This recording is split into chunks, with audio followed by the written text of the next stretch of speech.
Hey, hello. We are back and we're here to talk about how we can start to have conversations with our kids about money. Again, growing up, I didn't have too many conversations with my parents growing up about money, but here are ways that you can start the conversation. So, my daughter Maya, say hello to everyone.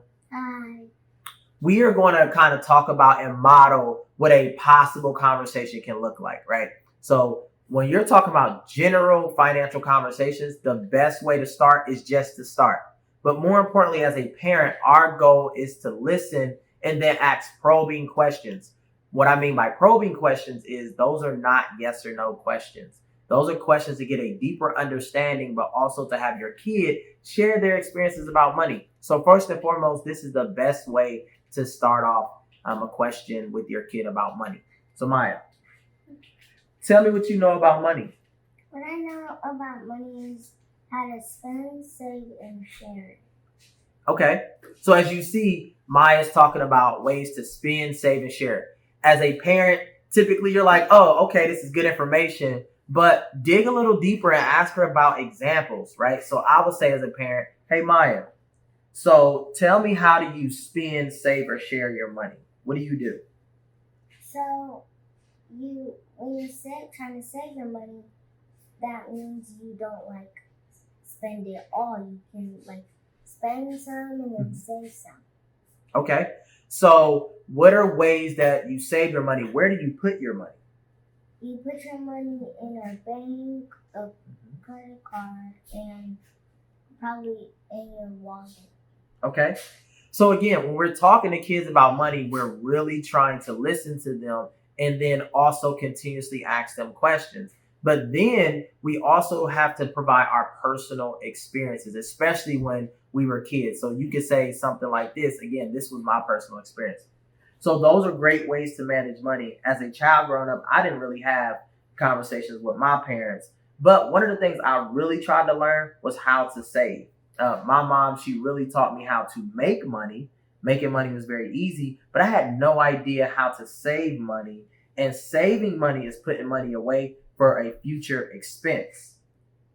So again, when I'm talking to my kids, I'm also trying to describe some of the definitions because kids may not know some of the financial terms that we use versus the financial terms that they use. So it's also important to have some common understanding of what these definitions mean. So in previous videos, I'll talk to you about my financial flashcards. That's a great way to play the game together to learn how to have those conversations.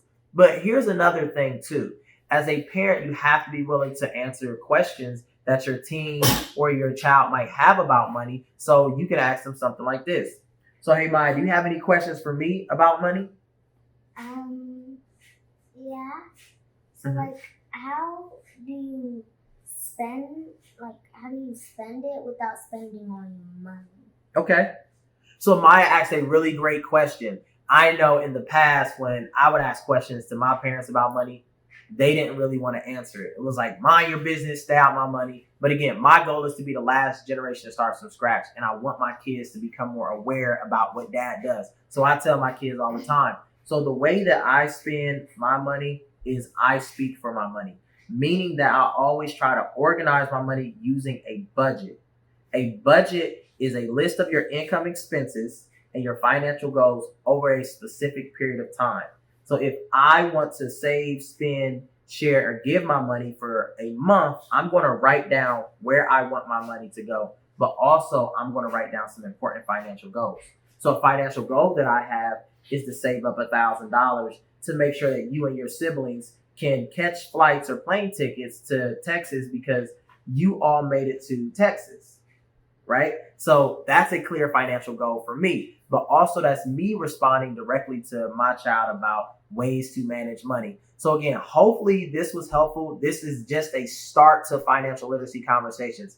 We haven't touched investing. We haven't touched real estate. We haven't touched cryptocurrency. There's so many different topics about financial literacy, but the best way to start is to build that relationship with your child and talk about it. Another thing you can do is this. Recommend resources and tools for your child based on the conversation that you have. So you can tell your child this. Today was a great conversation. I'm glad that you were able to talk to me about money and I was able to talk to you about money. If you want to learn more about saving and investing, then do you have social media? Do you watch YouTube? You can always watch a YouTube channel that talks about how kids can save, how kids can invest, how kids can share money. And if you want to, I can watch it with you. Okay? So again, these are ways. They're not always going to be easy. They're not going to be that simple and clean, but these are ways to start the conversation. Again, one of the things that we do in Young Money Finances is we try to be the last generation starts from scratch, meaning that we're willing to try things to ensure that our kids have an advantage and become more aware of the financial decisions and the financial behaviors that can help them build generational wealth. So again, hopefully you like this video. We are coming out with more videos, so make sure you stay tuned.